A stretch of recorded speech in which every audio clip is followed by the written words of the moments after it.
Macapat menika sageta lana kepara wonten ing bumi Nuswantara menika saya ngrembaka.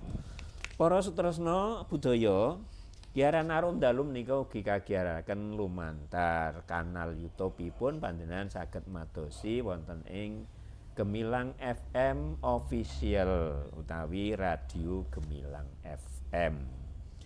Ugi panjenengan ing samangke saged senggol-senggol utawi kintun-kintun utawi paring panyarwe dhateng Giyaran Arum Dalu lumantar nomor WA panjenengan saged nutul nomoripun 081 578 968 968. Monggo ing samangke dipun tenggo. Dene saperangan wonten ingkang sampun mangertos nomoripun panjenengan. Inggih. Menika saged liwat panjenengan. Prayogi kepareng kasa wangsulipun mbok bilih ingkang sampun kagungan nomoripun Bapak Sigit utawi Bapak Haji Sugiono saged lumantar WA menika. Langkung sepeda dados mboten usah transfer saking Nah, operator. prayogi. Monggo Bapak Sigit tumuli katuraken tembang menapa ingkang badhe pun aturaken dhateng para kadang pamidhanget menika. Dalu menika kula badhe ngaturaken irah-irahan pakaryan aja di ende-ende. Nggih nggih menika himbauan. Inggih. Lajeng perkawis menika badhe kula aturaken lumantar Sekar Macapat. Nggih. Pupuh Asmara Dana. Oh, nggih. Wonten ingkang mestani Semarandana. Ingkang leres Asmarandana nggih. Lajeng cengkok menapa menika? Kula cobi cengkok sing marai mboten ribet bikin. Menapa menika? Marioneng. Marioneng. Ya. Ingkang kagungan menapa sesakit ya njang Nggih. Mari. Paling mboten wis ora nyekris. Nggih. Inggih matur nuwun. Cekrah-cekrih ngoten. Nggih, nggih. Titilarasipun Pelok padet don. oh nggih. Monggo.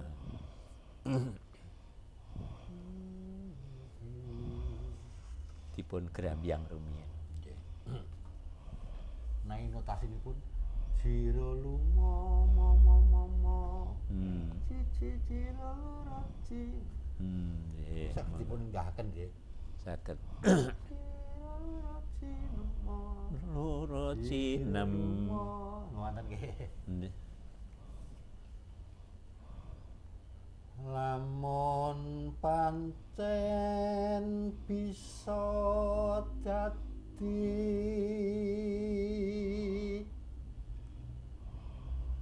rampung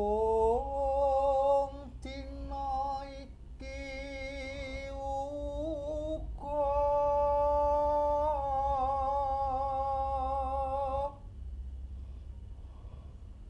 lah apa wae perlune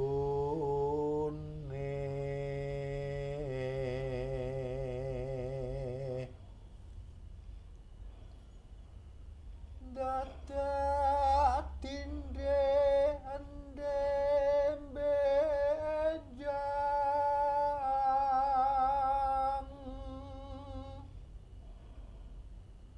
sesuk sore semaya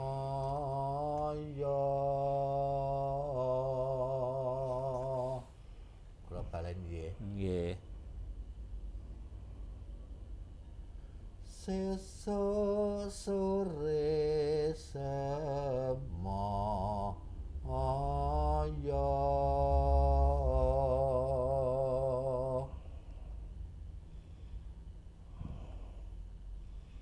nggih. Hanya sami. Wasita wasita asung pitutur.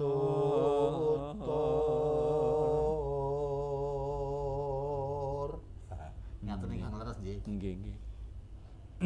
Gayut tanggungan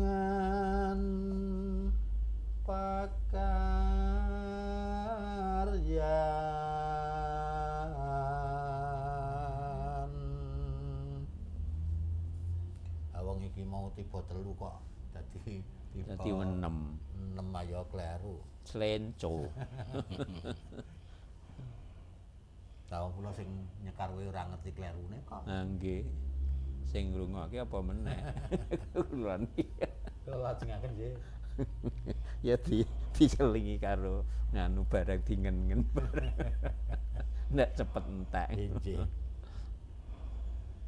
Jroning sira amakarti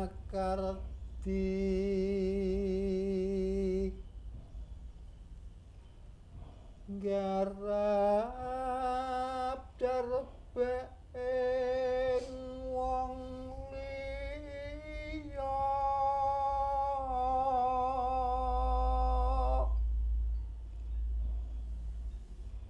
uga garapane dhewe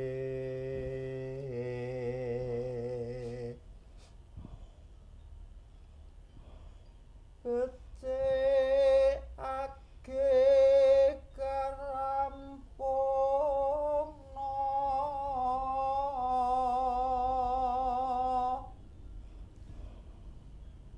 aywa suka anunda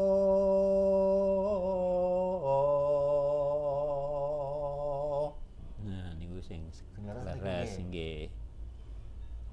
Yen garapane wis rampung atine rakya njur lega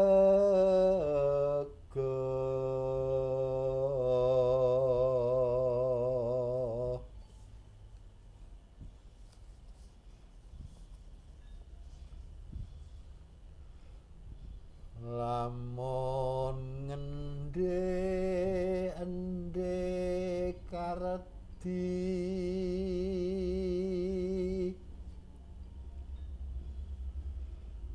nora enggal karampungna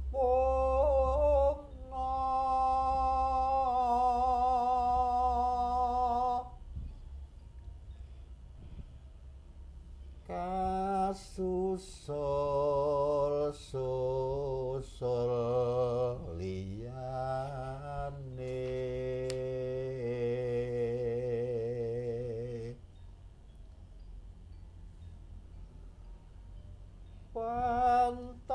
pantambah tanggungan ira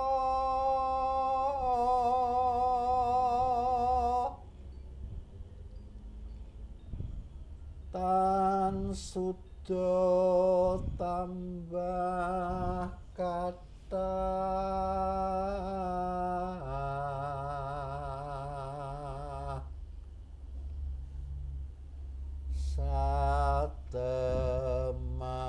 satemah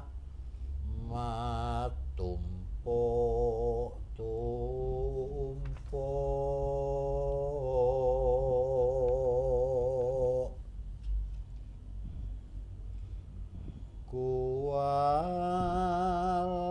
kuwalahan kang rinoso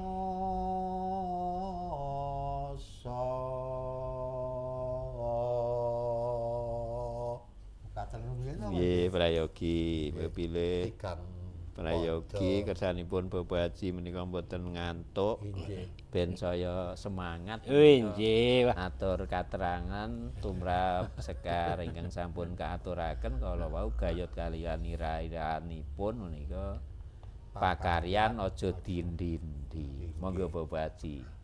Nggih, matur nuwun sanget nggih. Estunipun menika Yang Sudi menika anggenipun damel ta nganggit menika sampun cetha nggih, cetha sanget. Bilih wonten ing mriki menika dipun beberaken bilih satunggaling pakaryan menika nek iso kudu rek rampungke. Menika leres nggih. Estunipun ingkang darbi karya menika ya ngarep-arep kapan nek rampung. Nggih. Semanten ugi sing karya ingkang karya menika ya Sing nandangi.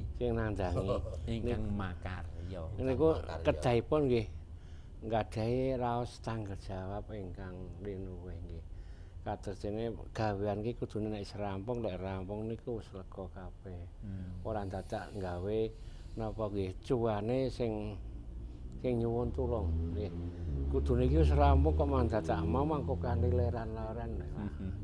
Biasane kan njuk warna-warna to ingkang darbe karya niku lho ngarani. Menika menawi pas makarya wonten panggenipun tiyang sanes lan menika ugi dipun tingkasaken kelebet pakaryanipun piyambak. Ah, menika ugi ngaten kados dene Mas Jumiran kemawon. Wah iki kudu bedengan iki engko sore kudu rampung, nek ora rampung sesuk aku salah tambah gaweane. Nah, iki to. Donga iki wis lekas apa? Ngrata wis lekas apa nata plastik kok ijeh ngrampungke bedengan. Lah menika akhiripun kan rugi piyambak to. Rugi wektale, rugi wektune, yo kabeh yo panjangkane mestinya dadi mulur nggih. Nggih, dadi mulur pamrih wonten mriki monggo ingkang ima pribadi menapa ingkang ima buruh menika kedahipun ya tanggung jawab sing tenanan. Masalah niku mungkin nggih menawi ingkang duwe gawe kados Mas Sigit mestine ya wis mikir. Pun menggalih nggih, pamenah iki kok nek iso rampung kok ya tak tambahi. Menawi Bapak Sigit pakulinanipun meraih makarya menika sak tekane lajeng dindi napa nek rampung lek wis ganti gawean ngaten. Kula ring matur izin. Dados sampunipun menika mangertos bab wasita adikae. Nggih. Nek ngono aku kok ya kleru. Klarone Kok saged Biasane ya sak tekane. Nek wingi dereng mangertos menika. nggih. Semare Mas Sigit pawgane aku mbladhogi kae tak rampung nek aku ya ora dobae karo bojoku. Pawadane kan ngoten ta, wong niku karepe panjenengan kiyambak nek mbladhogi kayu ora dikon karo Ibu Rubumasian mboten to. Nggih, nggih. Ning mangke nek wis kena ge gegenan mesti Ibu Marse ya melu nggunakake. Nggih to. Namung rak ingkang dipun rembag jumbuh kalian tembang Asmarandana kala wau menika rak ingkang gatra pinten menika sampun ningkasaken tundhonipun menawi makarya menika dipun ndhindhik boten lajeng saya rampung nanging malah saya tumpuk matumpuk. Dadi pikiran ta? Nggih. Nah nggih mesti niku leres nggih. Donga gampane nu sewu blak-blakne mawon. Sesuk wis ora nggodhoke wedang isih sesuk isih nggodhoke wedang. Gitu. Niku cethane mawon. Pramila mriki monggo sedaya kemawon ingkang pribadi menapa ingkang napa nggih. Sesambetan istilahe gotong royong menika nek iso ya diitung sing tenanan. Gitu. Wonten maksud kesah diitung sing tenanan kae gaweane kae engko nek bareng ora nek tak garapi Nek ming rong dina. tembung lajeng alon-alon kalian sak tekane menika benten nggih Bapak Sigit. Benten. Nggih. Kados pundi bentenipun? Menika Nek nyambut gawe alon-alon. Nek alon-alon niku duwe panjangka engko mesti rampung. Nek sak tekane urung mesti iso rampung. ngoten nggih. Ha nggih. Dados menika wonten ing Wasita Adi menika saestu ngrembak bab ngleksanani pakaryan utawi kewajiban Nggih. Kewajibanipun piyambak utawi menapa kemawon ingkang wonten pangertosan kewajiban tumrap awake dhewe Nggih. ning ya tumrap wong liya Wong liya. ingkang ngesokaken kapercayan ingkang tumujud dumateng awake dhewe. Nggih. Gitu. Sampun cetha menawi kewajiban utawi pakaryan ne dhewe menika ya sesabetan kalian kabetahan saben dintenipun. Gitu. Nggih. Wonten mriki dipun kemot bilih wonten ing pitutur menika nek iso gawean utawi sesaguan utawi Sesaguan, kewajiban ya. menika nek iso ndang Dirampung. dirampungke ning ora kesusu. Ah, Nggih. Rampung miturut daya saha kegiatanipun awak dhewe anggenipun nandangi utawi ngleksanani kewajiban saha pakaryane awak dhewe. Rampung kanthi murwat tegesipun Nggih. ya ora ngongso Ngaten. ning ya ora ming sak kepenake ngaten to. Leres. nggih. Niku leres. Rampung menika wonten batos ki Lega lega, plong. plong, seneng, gitu. Nggih. Seneng, lega, plong, marem, Marem. gitu. Marem, lega. Tur menawi sampun rampung niku lajeng saged nuwuhaken pamikiran kangge ngrancang saklajengipun. Salajengipun. Gitu. Kados dene dipun umpamaken kados tiyang badhe mlampah menika lajeng jangkah malih. Ah, wis entuk Langkah sing sepisan wis rampung lajeng njangkah ingkang kaping kalih lan sak terasipun ngaten to. kok Pak Jumiran kok pinter temenanan ya. Wah, nggih kok. Nek wis ngrampungke sak jangkah, Nggih. yo iso ngrencana Kingko Jangkah. terus apa men. apa meneh. Benten nek urung rampung. Nggih. Nek urung rampung kok wis ngrencana Liyane jangkah lajengipun menika lajeng garuh kemrungsung. kemrungsung. Njuk engko tandange ya ora Nggih. mi ora pas Nggih, nggih. kalian angen-angene awake dhewe lah. Nggih. Ngaten menika. Menapa malih menawi nembe makarya upaminipun nyambut damel menapa kok dereng rampung. Tur wekdalipun teksih. Inggih. Lajeng malah kok pados pedamelan sanes. Lah menika ingkang Ah. dipun kersakaken mbok bilih klebet ngaten menika Bapak Sigit. Wih, niku leres niku nggih. Leres Leres nggih, sangat. makasih nggih. Utaminipun ingkang makarya piyambak wonten gegawan ing omahe dhewe ngoten nggih Nggih. karepe kula. Niku biasane nggih sing pun mawon. Kayak iki ditandangi rong rampung wong mburi iki turu ngono ki sik iki. Ah niku sing semare menunda-nunda gawean nggih. Lajeng wonten ing mriki Mbah Sudimna ngendikaken miturut kekuatan le ngrancang niku nggih. Nek pancen kekuatane iki kudu rampung ya kudu iso rampung, nek ora ya semaya waniki nek sedina kula mboten nyanda. Mboten rampung. Mergi tenagane kula ya wis apa? Wis apa? Wis lemah napa Namung wis nyun suda. sewu, wonten padha sepisan menika yen mila pancen saged dipun rampungaken menika dipun tingkataken. Dirampungke nggih. Nggih, kedahipun ngoten. Kejawi menawi pancen yo iki pancen jatahe ora rampung nek sedina, ning nek kudune rampung iki terus ya dirampungke. Ngaten to menika ingkang bareng dadi ora sah dadak diulur-ulur. Nggih. Paling boten. Awak dhewe arep ngrampungke pakaryan niku wis ana rancangan. Nggih, nggih. Iki engko sing tak rampungke kuwi Iki sik. goreng corobikan. Kok Nggih, nggih. corobikan? Corobikan niku ora digoreng dibakar. Corobikan kok digoreng. Maliki corobikan. Engko bar kuwi njuk goreng tempe, Nggih, nggih.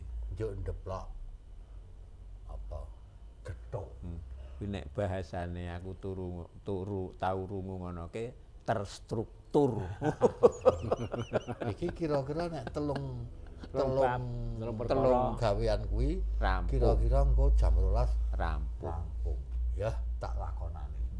Ya pas karo sing dingen-ngen pisanan apa mau kae. Nggih. Nggih, nggih. Goreng gereh. Nggih. Beda menawi mlumpat-mlumpat. Nggih. Sing siji kek goreng tempe. Urung garing nggih. Durung diwalik. Wis disambi mususi beras. Kabeh ora kecekel niku Monggo monggo. banyune nang njaba. Tempene gosok. Nah, ketungkul mususi beras, tempene gosong. Mlayu-mlayu Gosok lah berase mambu to ya? mlayu-mlayu berase mawut. Berase mawut. Nilalah le mlayu-mlayu niku to nyampar pipa sing nang ngarep lawang dadi pedhet banyune lambah-lambah njuk dadi ra karuan meneh. Terus dados menika pakaryan menika pancen kedah dipun petah. Yen ngaten prayoginipun kok menika dipun lajengaken tembangipun. Karana nembe 3 ta kala wau. Nggih. Ya wong pengalamane mung kaya mengkono kok. Lamun dimen ngendekarti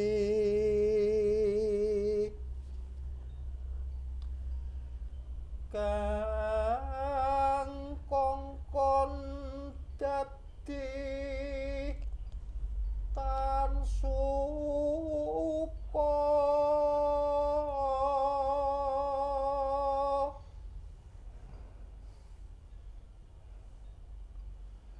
suka mblenjani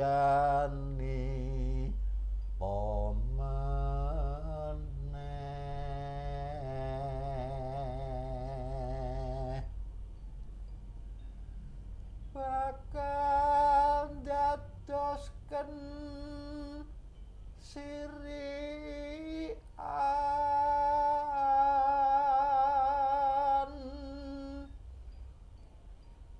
Budi mukanya Nggih niku. nuli dadi titenan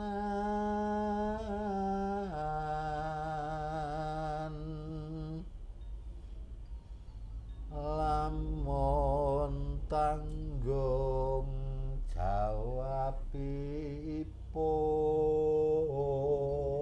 jawabipun sira dipun biji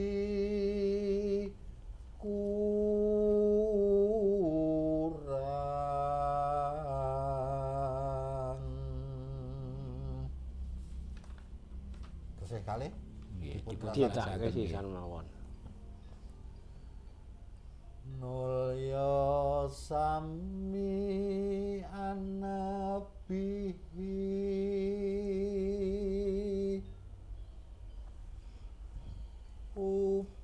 upama darbe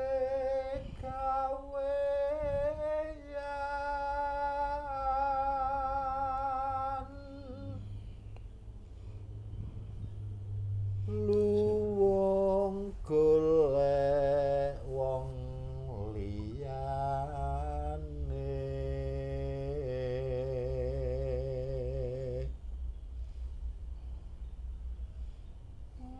marmot jroning amakarya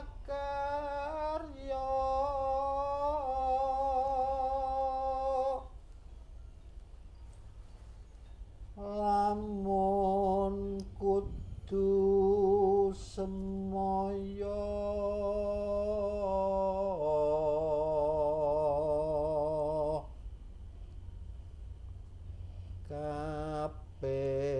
kapetanga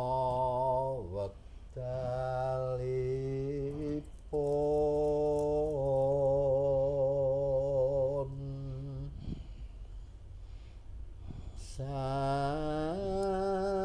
saingga nora sulaya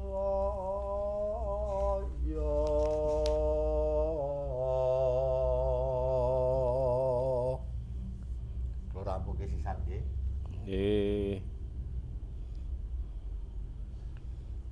wasita ati sun piling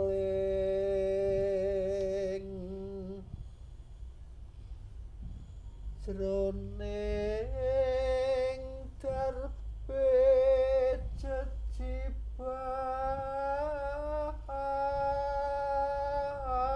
jejiban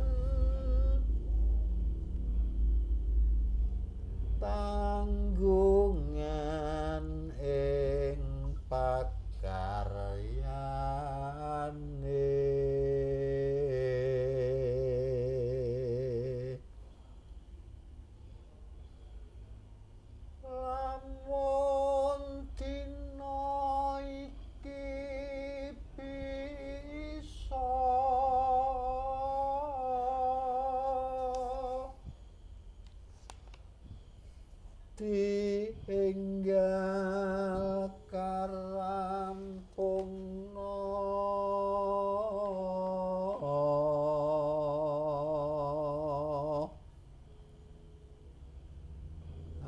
awet sesuk durung tamtu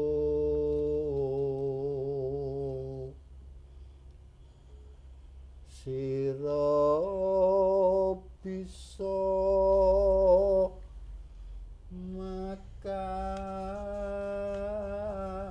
makarya mekaten makasih Anjir. Wah, kula males-lesan niki wae. Kok nganyut-anyut Mirengkele Asmarandana nggih. Semarandana. dadi niku wau lamun demen ngendende Kardi iki ya karya kuwi Nggih, gawean. kang kongkon dadi Jengkel. Tarsuka. Jeng- Niku pripun niku? Nggih niku wau donga jatahe rampung kok diinde-inde mestine nggih niku gayutane ana pirang-pirang niku Mas Sigit. Pisan ya opahe, ping pindhone ubo rampe candhaipun nggih. Pramila wonten ing mriki Mbah Sudi menika sampun dikaken nek iso ya ditata sing tenanan, disaguhi sing tenanan. Dadi aja ngasih mlenjani kesaguhan. Ngaten. Nggih.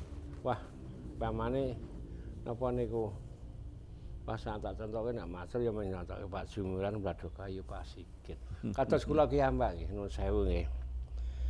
Kula dilarah ya wektu niku pamane ban awake kula bagas waras nggih. Lah ana wong teko njuk tulung. Niki ndak didadake Mas. Nek nginjing sonten saged mboten nggih. Mesti gawe surjan kuwi. Nggih, mboten mboten niku kula ya tak taken nek sesuk sore iki kira-kira ya iso. Ning luwih becik lehku semaya tak undurke mau. Mboten nginjing sonten nginjing. Dadi sesuk sore terus sesuk malih. Merga napa tak gawe kamene kula dhewe nggih. Aja ngasih aku nyagawe ning kok tekan nggone durung dadi malah mangke kecewa gitu. Nek iso ya ditaker kekuatane dhewe.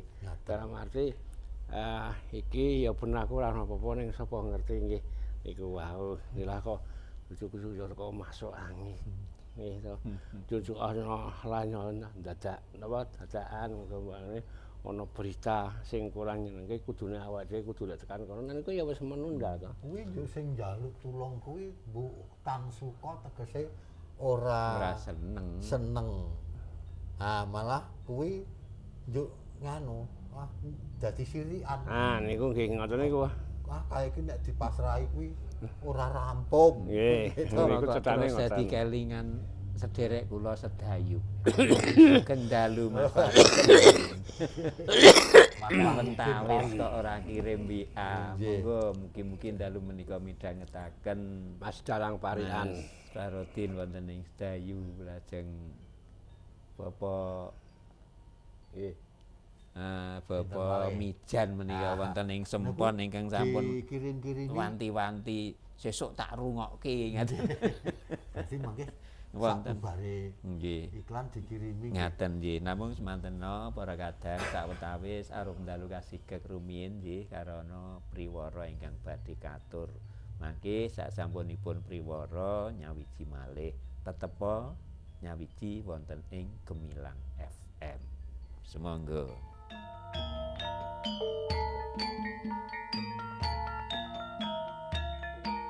Tri, sesuk baru lulus kuliah kerja apa yo? Aku yo bingung Ibu. Nek ana lowongan, kabari yo.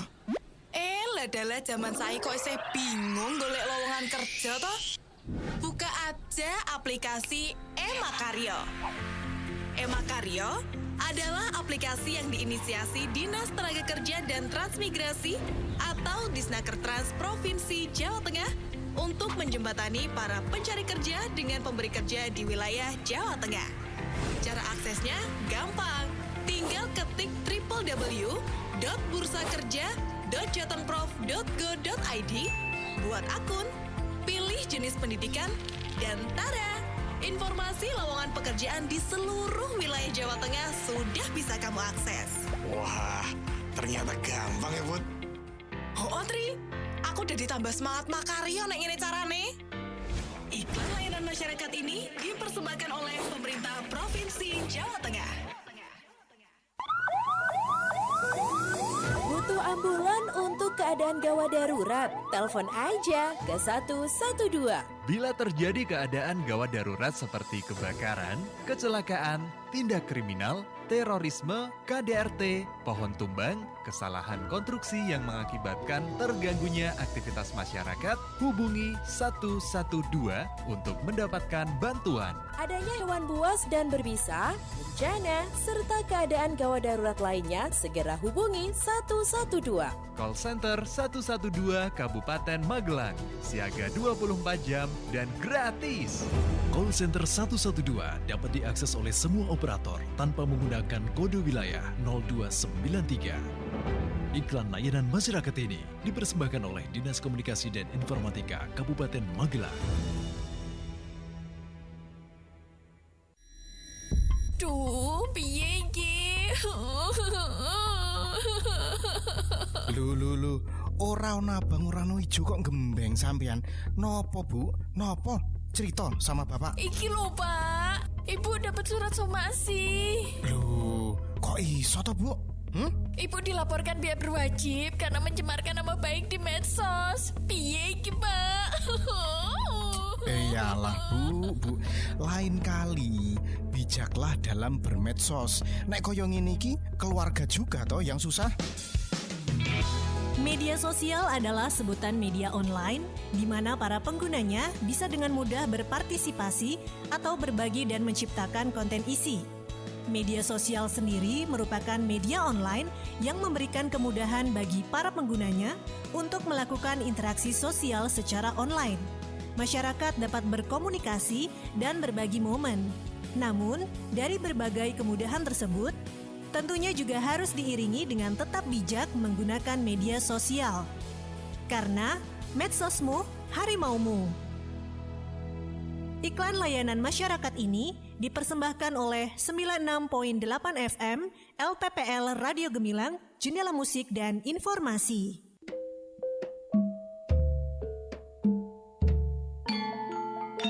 Gemilang FM.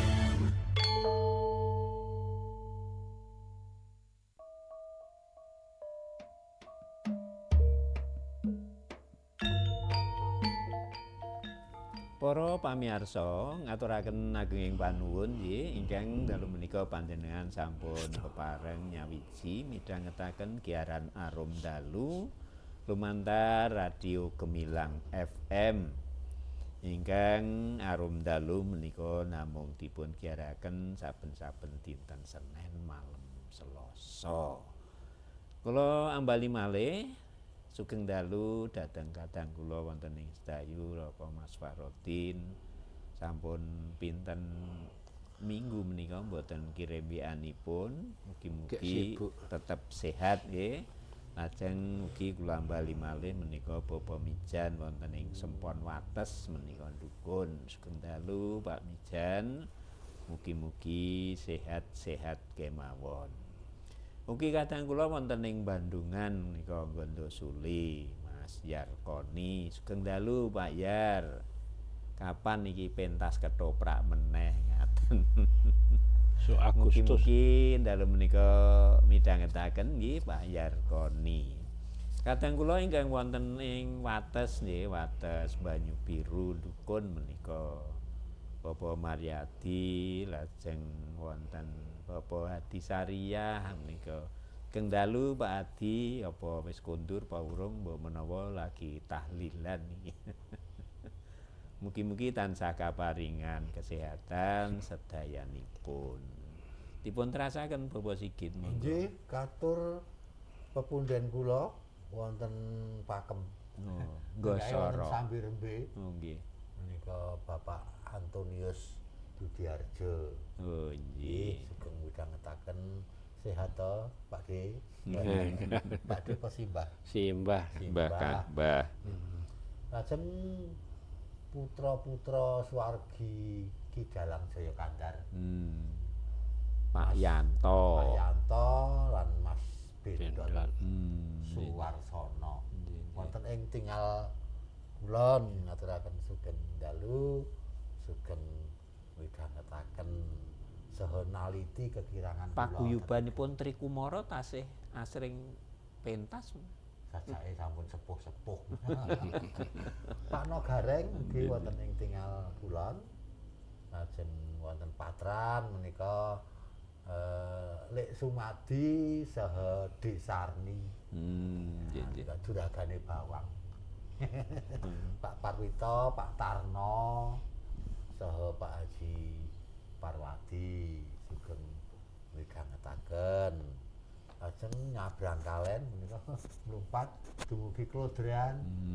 Katur Bapak Kasbi.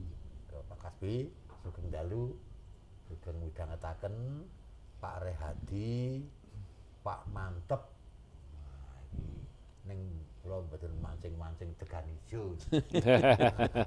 Pun mesti nek degan ijo mboten nonton ta niku. Ora ono. Pak Mantep, Pak Jumino, lajeng niki sederek kula niki. Mbak Elvina. Nggih. Mbak cantik iki. Ya, sugeng dalu Mbak Elvina. Biyen catetan Mapsi isih ta ya. Ayo dibaleni meneh dibuka. Ngiras pantes menika menapa nggih? Wara-wara karena sampun meh wonten aben-aben lomba napa? Mapsi kalian mbok pilih FTBI tingkat sekolah dasar. Monggo-monggo ingkang badhe mupru sayembara mulai menapa gladen niku napa? Kedeng rengang-rengeng. Rengang-rengeng menika. Kalebet Mbak Elvina iki nek rengang-rengeng nganu nang jero kamar mandi. Suarane tekan kono-kono. Nek kamar mandi rengang-rengeng karo sikatan ya, Mas. Bapak Muhadi wonten ing Magelang sak kidulipun Pasar Gotong Royong sugeng dalu sugeng midhangetaken. Kadang ingkang wonten luar kalian ingkang Pak. Oh nggih, Pak Toyo wonten ing Priyan. Nggih. Luar saha Pak Sukarjan. Pak Sukarjan. Nah iki Srumbung. Nah nggih. Cabean nggih. Mualer menika iki Mas Kaji Mas Subianto. Haji Subianto wonten ing Madya Candra iki nek ora disenggol wah nganu ngincim menika. Sugeng dalu Mas Kaji Subek kok Subek. Subianto kok. Pak Diana dipun terasaken. Wah, malu-malu guyu. Oh, menika wonten WA. Nggih. Kula wasake nggih. Ket mau wis dereng giaran menika wis jedul WA. Nggih. Nggih. Kula wacane. Oh, saking niki mau. Nah, niki sugeng dalu sedaya kru Gemilang FM sedoyo sehat. Sedoyo ki kabeh. Sedanten dipun waos panjenengan kemawon. Saking Pak Darso. Oh. Sopire andong iki Bonjitan. Ya tenan to. Kula badhe kinten-kinten kagem Pak Heru Sanyata kagem Om Pam wonten Perum Karet sugeng dalu sugeng wungon kagem Pak Imam wonten ing Perum Ngembik Magelang nggih. Sugeng wungon kagem Pak Taryono, Pak Agus, Pak Parijo, Pak Jono wonten Pos Kampeling. Nggih. Pos Kampeling Bonjitan. Setel radione aja lali sugeng dalu sugeng ngaso kagem Pak Parno, Pak Tono, Pak Panjang wonten Klentengan. Sugeng dalu ugi lan sugeng ngaso kagem Pak Supar, Pak Yadi, Pak Surajiman wonten Candi Mulya sugeng dalu Sugeng Wungon. Nggih. Matur nuwun Pak Darsom sopir andom ingkang sampun kepareng kirim WA. Nggih, lajeng menika ugi nyenggol-nyenggol kadang-kadang ingkang wonten Candi Mulya lan sanes-sanesipun menika. Nggih. Mugi-mugi para kadang ingkang dipun kintuni kala wau tasih midhangetaken arum dalu Syukur genti WA ngoten Nah, nggih. prayogi nggih. Mbok menawi Mas Kaji. Kuwi nggih. Matur nuwun, niki kula kelingan karo Ki Suba Mangkono. Nggih. Mesti kerajaan kuwi. Nah, nggih. Nggih. Nggih, sugeng dalu Ki Taryono nggih sugeng midhangetaken dangu mboten pinanggih kapan iso jumpa iso pinanggih nggih. Kala wingi kula liwat ngarepan Pak Taryono ning kula ora nglaksa anu engko ndak kesuwen lakon. Nggih. Injil lajeng mangidul kagem kadang kula sepuh nggih tukang kendang. Oh, Sempon. Sempon nggih. Mas Bandel. Mas Bandel kalian Mas sinten? Ki Simon. Ngabehi. Simon. Tambah siji meneh. Mbak Yuwiwi. Mbak Wiwi nggih. Lajeng Pak Misun, lajeng ngidul malih menika sedaya warga RT setunggal, RT kalih, RT 3 ing Kleben Tanjung. Nuwun sewu menika Nggih. wonten ingkang ngebel. Nggih. Ah, saking Pak Yami. Sugeng dalu Pak Yami. Sugeng dalu. Midhangetaken Pak Sigit. Nggih. Nggih. Nggih, matur nuwun Pak Yami. Wah, badhe kirim-kirim kalian sinten Pak Yami? Kalau wau panjenengan dikirimi Pak Darsom lho. Nggih. Hitung balik karo Pak Datu. Oh, ngaten nggih. Petah wae. Oh. Nggih. Oh. Matur suwun Mas Ki. Ngaten, nggih. Matur nuwun Pak Yami wonten Klumprit iki. Nggih. Waalaikumsalam. Inggih kula lajengaken Menika nganu menika pandemen setia menika Bapak Yami menika. Klumprit Candi Mulya. Nggih, ngaturaken agunging panuwun dhateng Bapak Yami nggih ingkang saestu saben nyawiji Menika menika. kagungan wit duren sing metu terus. Oh nggih. Nggih, wonten ngajeng griya. Nggih. Niku godhonge ra ono ning durene ten Grandri. iki mang padune arep di nganu ngarep-arep kapan dikirim. Terus wonten Pak Kaji? Nggih. Niku pepundhen kula wonten Soka Mbah Cek Agung Putri, lajeng Pak Sarono, Pak Haji Prayetno ngidul nyabrang praga sedaya warga wonten ing Kedungan setunggal Kedungan kalih sugeng dalu lan sugeng midhangetaken siaran Mojopat lumantar Gemilang FM. Bapak Suresmi ugi nggih. Niku mau wis tak dikapyuk. Dikampyuk nggih Pak Resmi, Pak Nur Sahid niku. Nggih. Nggih, monggo. Pun lajengan monggo. Ngaten. Monggo Bapak Sigit dipun terasaken. Menapa nggih? Sithik Asmarandananipun sampun telas. Nggih. Sithik ditambahi bilih ingkang dipun rembakala wau menika estunipun boten namung wonten pakaryan nampi pakaryan sing wujud tukang utawi jasa ning menika sedaya pakaryan lan kewajiban miturut Sedaya tiyang jejering sowang-sowang. Nggih. Menawi pedamel karyawan menika ya kewajiban minangka wajibe karyawan saha pedamel menika. Supados menapa? Supados ingkang paring damelan. Nggih. Dadi pengagengipun apa Nggih, tegesipun ingkang penginggilipun menapa atasanipun ngaten menika saged marem lan pitados. Oh, pegawe iki nek tak pasrahi gawean kok entuk akeh. Rampung tur becik kasiling pakaryan. Nek ngono pegawe iku kena dituladake tumrap karyawan-karyawan sanesipun. Wah, nek ngono tak angkat dadi kasih. Nggih.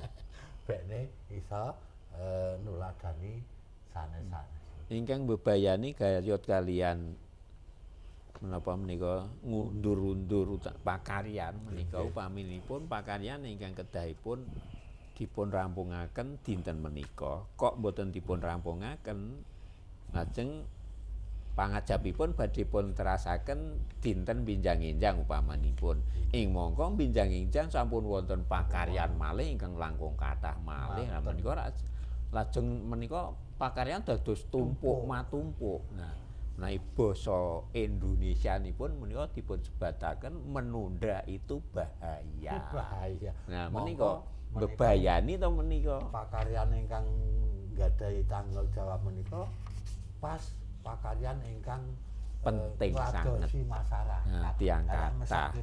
Nggih. Mila menika kagem pimpinan nggih ngaten. Pimpinan ya ora ngendi-endi to. Mila menawa nggih menika sok wonten jangka cepet. Nggih. Jangka tengah-tengah. Jangka dawa.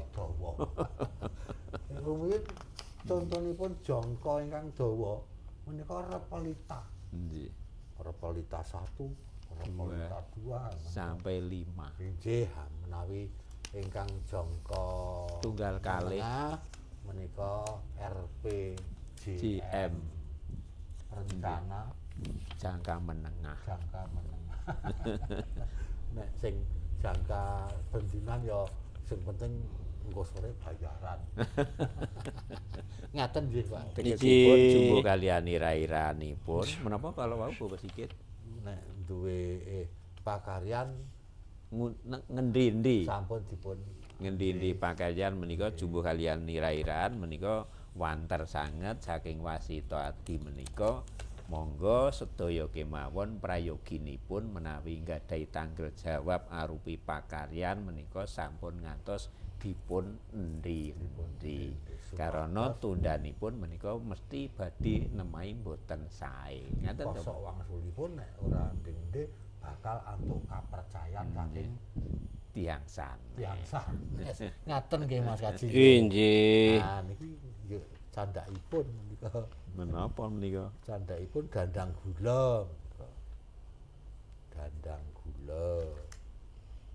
lah menika iki bab kerukunan menapa menika lan tekaning sedya dadi wonten target nggih kalau wau lah ora ngendi-endi saiki njuk target nek iso iki tak rampung pirang dina duwe gegayuhan duwe panjangka jangkanipun iki rampung seminggu sing iki rampung setahun ning cetha nggih ponto-ponto ngaten kanthi ditandangi ora ngendi-endi nah ngeten ta menika mongko niku tandangi kanthi sayuk rukun sak rombongan ngaten wis mesti dadi monggo dandang gula niku terus monggo ha iya Bapak Haji Rumiyin mbok bilih kagem jampi pilak maramoni kok para pamidanget sawetawis kula aturaken rumiyin sekar candhaipun inggih mlebet wonten ing pupuh dandang gula kados pundi menika palaran ya sayo iya guyub kolong kilik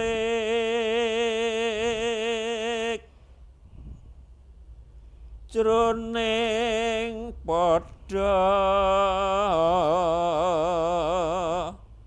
bareng abipraya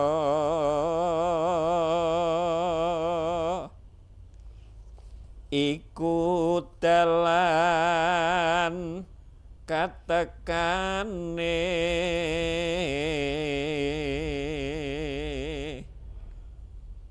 ingkang cinangka iku ukuraning wasita ati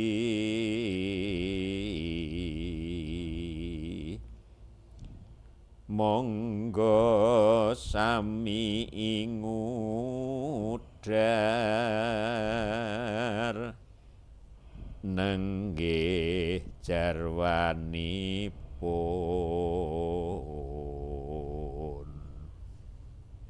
jroning gadah gegayuhan murih saged kasembatan kang kaesti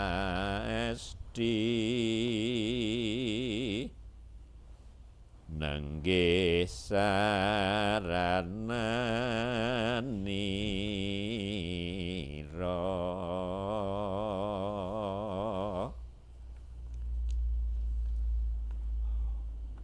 gegayuhan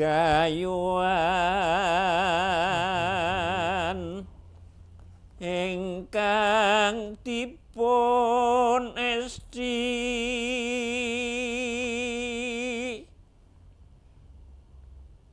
tumrapipun gayuh sesarengan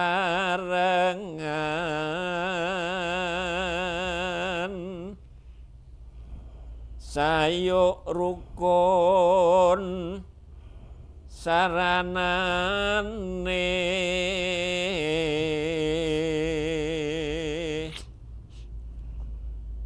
kolong kilik miang kuyup sagung sami tansah nyawiji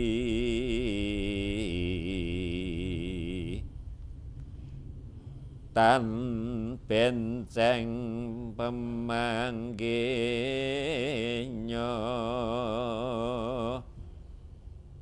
nyawiji panemu Nuradoti Otinia pomongangge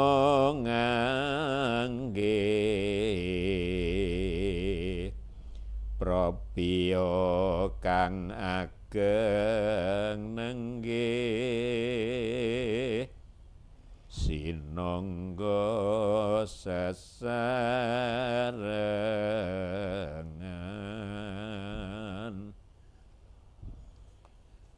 Kula gantos niki Bapak Sigit. Nggih. Wong wonten sing sok nakokke kae dandang gula palaran kae. Tapi sing anu dandang gula anu turu lare. Turu lare. Ngono telu. Lamun sira lamun sami guyub anyawiji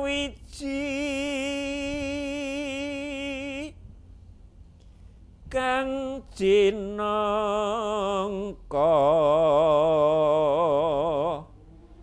wis den musyawarah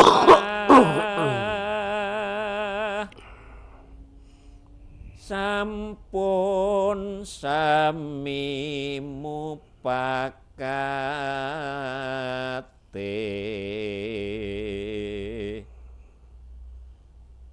wis tan benceng panemu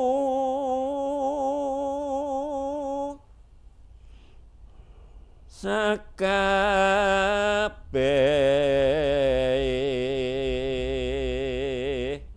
wis samya uning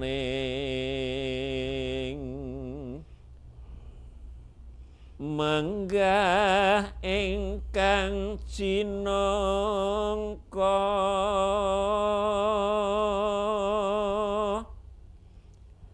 kang dadya panuju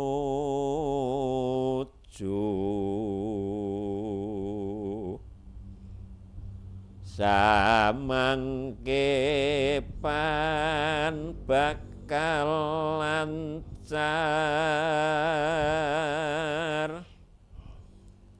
kanthi muji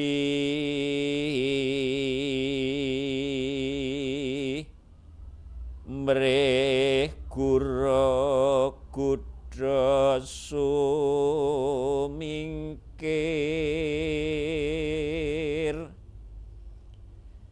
katekan kang sinetya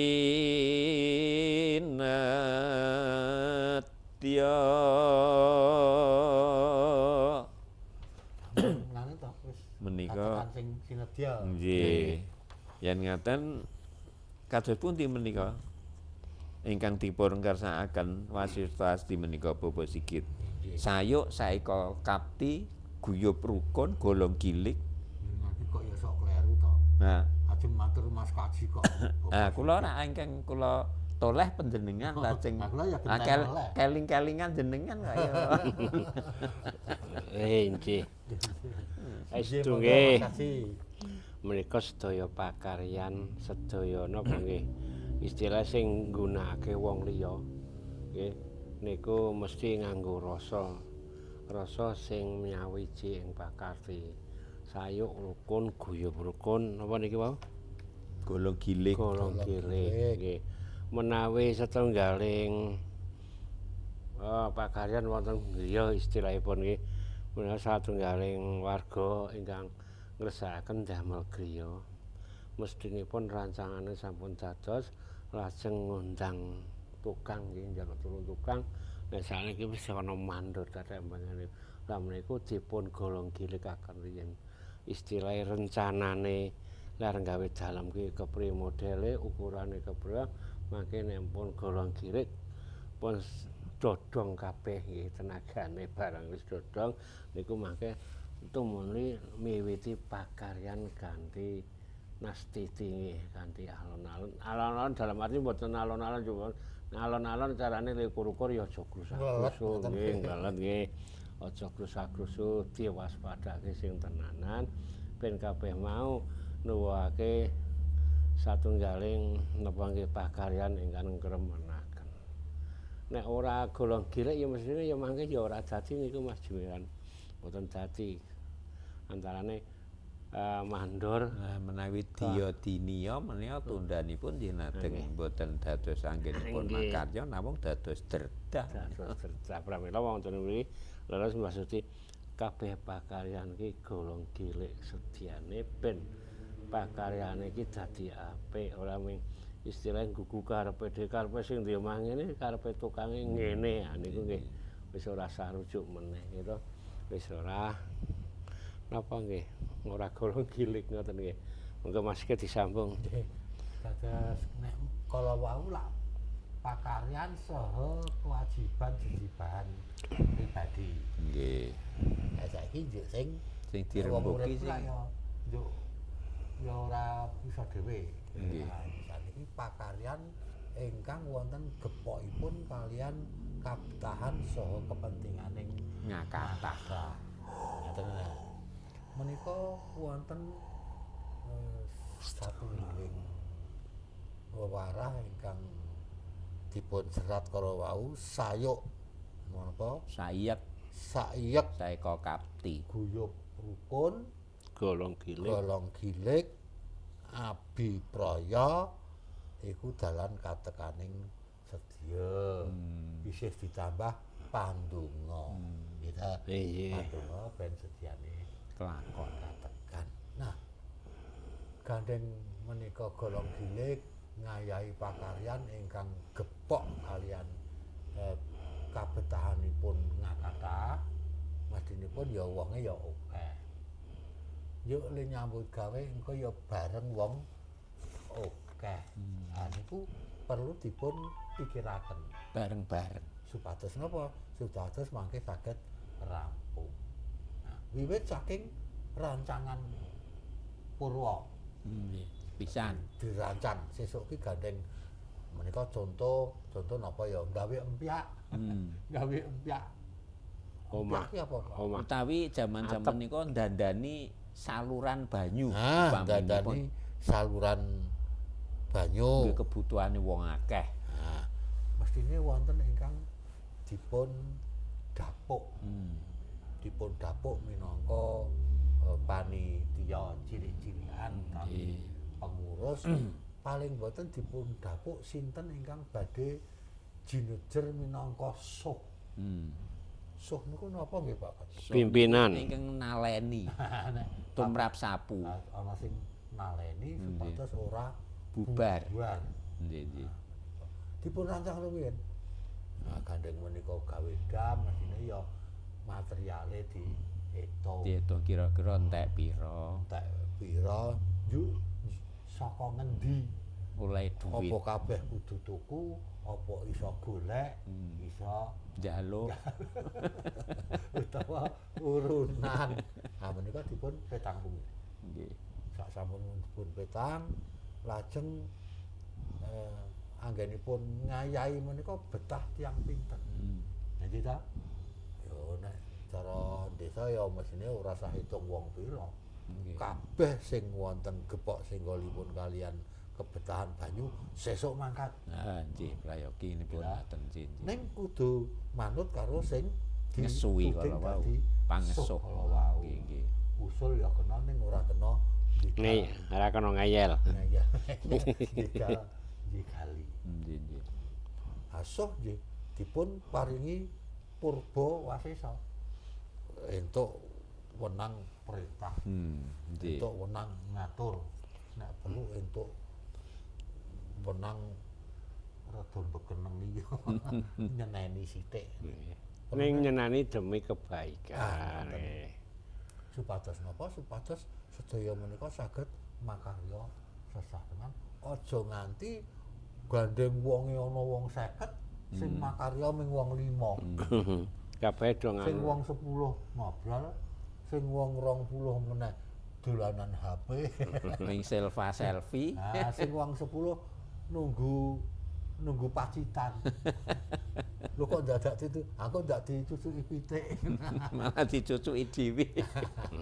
Nah, menika perlu dipun rebag njuk sesuk njuk lene gandeng makarya nganti awan kuwi butuh nyep nok apa ora? Nyep kekuatan. Nok ki apa to? Jan kuwi nok kuwi jaman biyen kuwi. Nok niku bungkusan nggih. Njuk sing ngurusi nok ya aja wong lanang-lanang sing kudune nyambut gawe. Nggih. Njaluk tulung ibu-ibu utawa nom-noman. Nah, mekaten dipun rancang. Supados mangke tungdanipun menika saged pungkas karyanipun. Nek pancen sedina rampung ya sedina. Ning nek ora rampung terus besok. Cok kapan? Ditentokke bareng-bareng. Karo nunggu garinge cor-coran utamipun. Nggih. Kedah dipun tonton. Yo siji lan sijinipun ora kena ngukoi penemune dhewe. Lah ngaten ta menika dipun sebat tegese musyawarah mufakat. Nek kanggone wong akeh kuwi usul kena. Nggih. Ning upama kok usule utawa penemune iki kok ora disetujoni wong akeh ya ora kena nesu. Ngaten ta menika? Nesu nggih. Dadi iso meper ya nek ngono sing dinut wong akeh iki usule kae. Mbok menawa sing usulku sing kurang pas ngaten to. Kaya niki usulku bener kok ning nyatane wong-wong kok ora cocok. Usule Kakang. Pak D. Nggih. Ayo kudu sing nrimo. Tegesipun jumbuh kalian wasita ati ingkang dipun sebataken golong gilik menika ta menika. Golong gilik. Yo nek ragat. Nggih. Ragat kok kurang ayo oleh usul kuwi. Nggih. Nggih, kula sing nyakoi aku. Nah, sae. Langkung utami. Nggih. Nek ora ya dadi dirembuk. Wah, apa urunan kok kepiye? Nek urunan apa te kathah ayo le urunan raming sepisan. Nggih. Saiki urunan sak olehe. Utawi menawi gayut kalian pakaryan kala wau paminipun wah Iki pasire entek ya pasire ora usah tuku golek wae ning kali. Golek. Nek duwite ora ono, menika ora ugi saged. Leres watu golek. Terus malah rukun karo ngusungi karo geguyon. Syukur bagi karo tetembangan mocopan. Wah, kaya Mas Parudin kae nek kerja bakti lah iso karo nembang to niku. Nggih. Terus nganu menapa? Ringkesipun golong gilik menika kados pundi? Golong gilik menika astunipun niku kalau lak namung contoh. Nggih, mila lajeng ringkesipun golong giliki menika saged pakaryan-pakaryan werni-werni miturut kabetahan sesarengan utawi kabetahan pribadi. Nggih. Nek kabetahan sesarengan umpamanipun dam kala wau niku ya digarap bareng-bareng. Ning wonten lho kabetahan pribadi. Nanging nek ditandangi dewe ora nyunggah. Nah, lajeng wonten sifat sambatan. Tegesipun menapa? Tegesipun ewang-ewangan. Ha sing diwangi sapa? Ayo sing pas kagungan kebetahan. Sesuk nek wis rampung mbok menawa sing liyane ya nyambat gentenan. Dados menika saged gentenan menawi ingkang kabetahan pribadi nanging boten nyonggah anggenipun nandangi. Kula lajeng boten menapa sambatan. Nang ndi Kang? Kerja bakti. Zaman rumiyin dipun wastani gotong royong. Gotong royong. Nggih. Menika pancen kabudayan bangsa Nuswantara. Lan menika malah ndadosaken daya kekiatan. Ingkang saestu ndadosaken daya ingkang saestu. Ngoten. Nah, perkawis golong gilik gotong royong menika kejawi tundhonipun menika saged dipun angkah mungkasi pakaryan ateges menika nyekapi kabetahanipun warga. Ning menika saged ugi dipun ginakaken minangka sarana karukunan. Nggih. Sarana guyub rukun. Saha sarana silaturahim. Nggih, silaturahmi. Nggih. Awong nek nyambut gawe bareng-bareng karo geguyon. Nggih, niku ya paling ora ya geguyon. Nggih. Silih-silian Rek. Kanjih ta jaluk-jalukan rokok. Mbako. Lajeng wonten raos ingkang saged dipun raosaken Sareng-sareng. Tur remen. Wah, nek ngono ngene kok seneng ya, nek ngono sesuk nah. Dados pakaryan ingkang ketingalipun nawrat menika dados enteng. Tur nuwuhaken raos bungah saha raos karukunan. Menika ngaten menika nggih. Yen ngaten kok ingkang gayut kalian sayuk rukun guyub rukun golong gilik ngaten menika nggih. Ringkesipun. Lajeng sakmenika sampun telas Bapak Sigit. Sampun telas menika. Kantun pocong menika. Utawi pangkur. Monggo dipun anu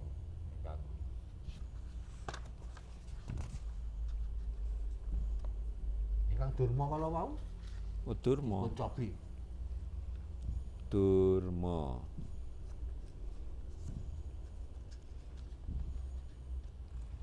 Nah menika wonten. Cobi niki. Menapa menika ira-iranipun? Wah, nek niki anak niku pomo wayangan ing kaca. Dadi ayang-ayang ning kaca iku ming manut apa sing ning ngarepe. Nggih. Sing ngilo kedhek napa kedhep? Melu kedhep. Sing ngilo joget melu joget. Melu joget. Menika tegesipun anak menika ngaca kalian pakartine sing tuwa. Nggih.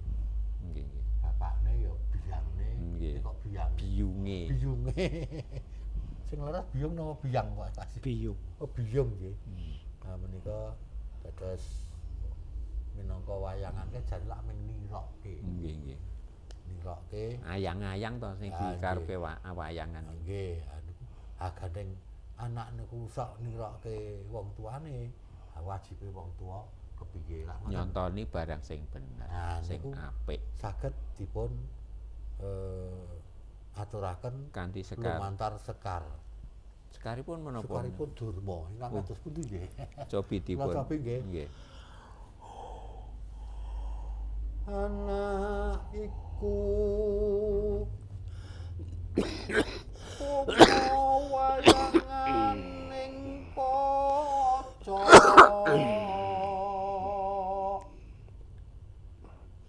kang ilo kadipundi solah bawan nira wayangan mung saderma nirokke kang ngilo kuwi wasita ika sung peling yaya wibi Durma Sura Greget Durma Sura Greget kula cabingan leres nggih tapi kalau terusaken dhuwur ke sithik nggih bebasane kacang tan ninggalan jaran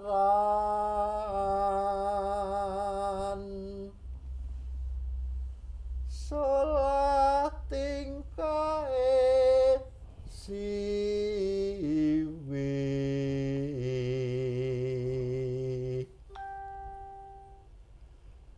ke padha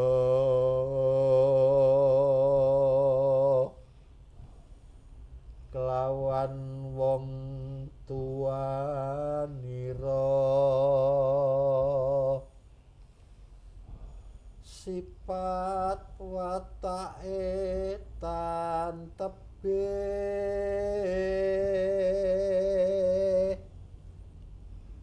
awit wong tuwa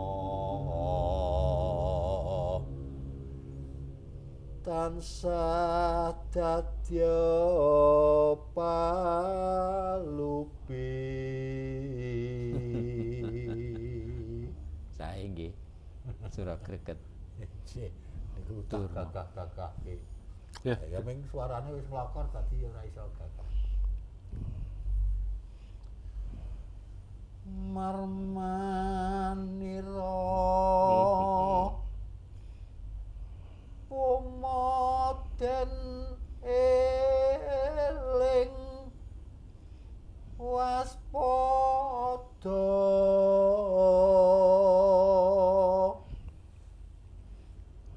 jroning kula wentah siwi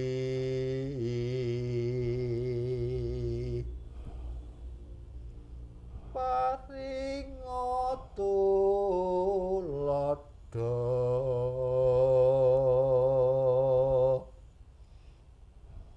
celatu laku utama mresuta neniru becik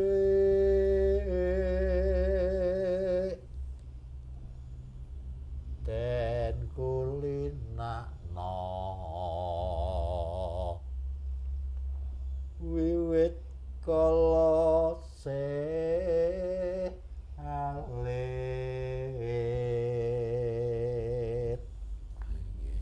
terus nih Tesih pinten menika?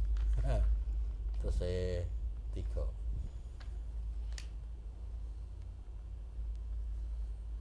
Wasitati nginggil paring piwulang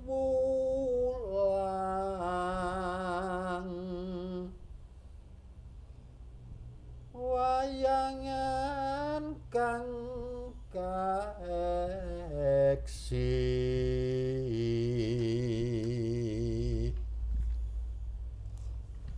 gambaran keng putra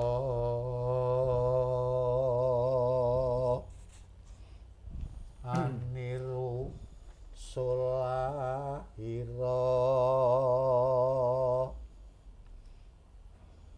wong tuanira kalih dipun waspada gula wentah prasiwi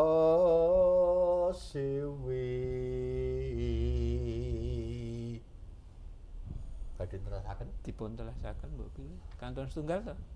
Ora. Kula kepengin ning nek ora diwarai ora iso. lamun kliru ing panggula wentahira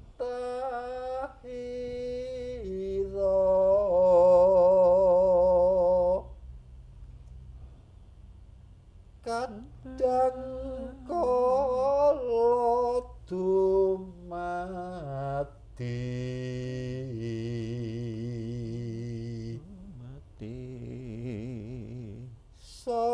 wonten pinangya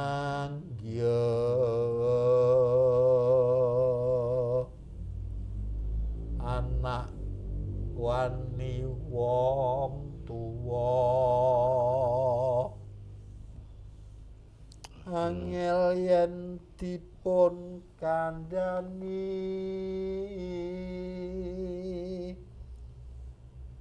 sakarsa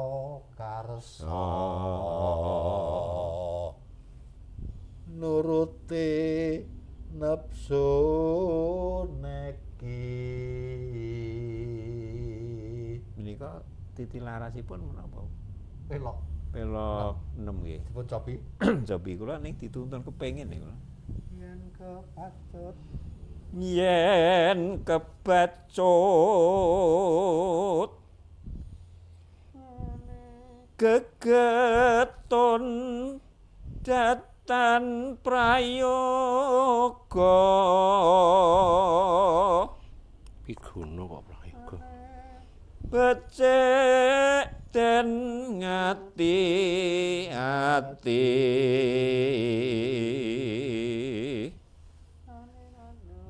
mumpung durung dadya luwih becik jaga-jaga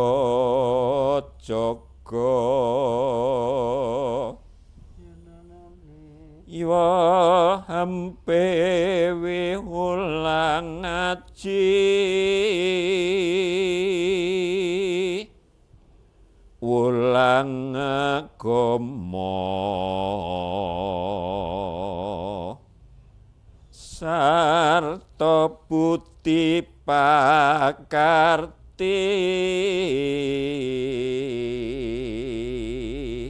kok ora bener niki leres kok leres terus sekeca para pamidanget sawetawis sekar macapat ingkang kala wau kawiwitan saking Asmarandana lajeng Dandang Gula tumuli kalajengaken Durma menika wonten nempada sampun kasekaraken sedaya minangka wasita adi.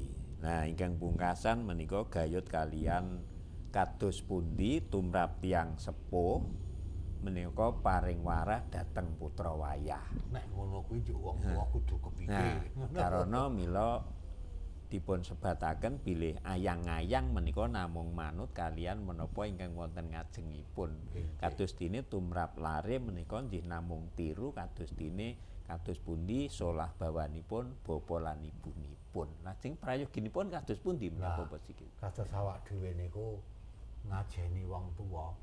Lak jane mung niru wong tuane ling ngajeni simbah. Nggih nggih. Awak dhewe ndongake wong tuwa.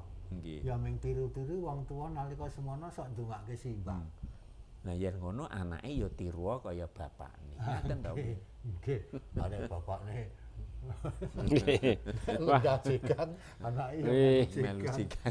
Bapakne sak karepe dhewe, putrane ya mesti sak karepe. Niku ngeten mawon gampange. Dadi wong tuwa ku ya gampang ning ya angel. Nggih. Nggih to. Gampang nek dadi wong tuwa angel ndidik putra-putrane nggih. Awake dhewe kudu wani napa berjuang dalam kang kula kasengaken berjuang niku ya niku wau samubarang pakartine awake dhewe mestine diilu karo putrane nek iso pisan nggon celatu nggon laku niku kudu dinastiti ngati-ati. Contone nek ajari putrane ngekeki dhuwit nek ditawani nggotan kiwa ya aja oleh. Namung emanipun kok duwite urung ditampa wekdalipun sampun telas menika Bapak Haji. Niku macen tak coba-coba ramut namung kok nyuwun pangapunten para kadang kok karana wekdalipun winates sanget.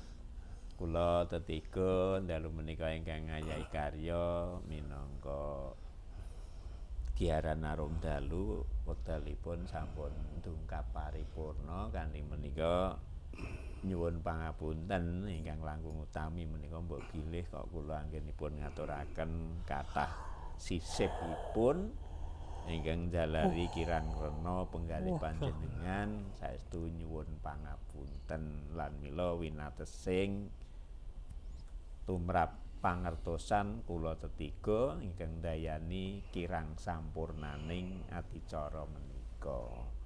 Lan saestunipun paringipun panyaruwe minangka kritik janipun menika murih saged langkung saenipun Arum Dalu menika saestu kula ajeng-ajeng saestunipun. Namung bilih wonten ing giaran ingkang badhe dumugi panjenengan saged monggo ngintunaken paringipun panyaruwe ngaten nggih Bapak Sikil. Telepon nggih saged WA kados Pak Yami kalian Pak Darsum kala wau nggih. Para pamidhanget minangka pungkasing adicara Sekar Pangkur ingkang badhe kula aturaken prakadang lan prasutresna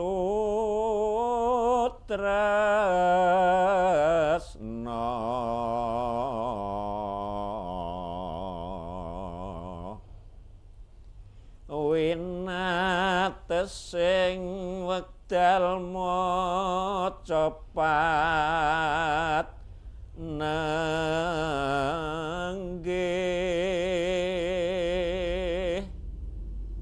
pinupus kya nyuwun mungkur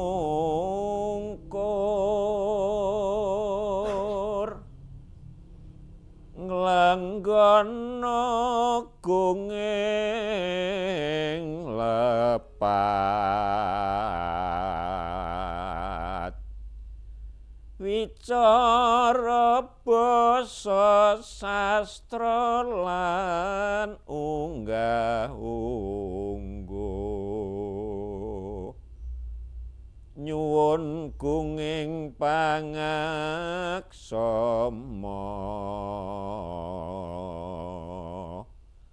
antuk wilasaning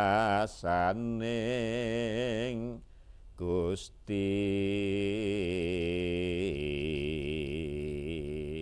Cekap semanten para sutresna budaya Giaran Arum Dalu ing wekdal menika kula tetiga ingkang ngayahi parya nyuwun pamit mugi saged pinanggih malih wonten giaran candhaipun pangajabipun budaya Jawa muga-muga tansah bisa lana kepara bisa saya ngrembaka, maca pat bisa tansah ngawiyat. Nuwun, nuwun, nuwun. Matur nuwun.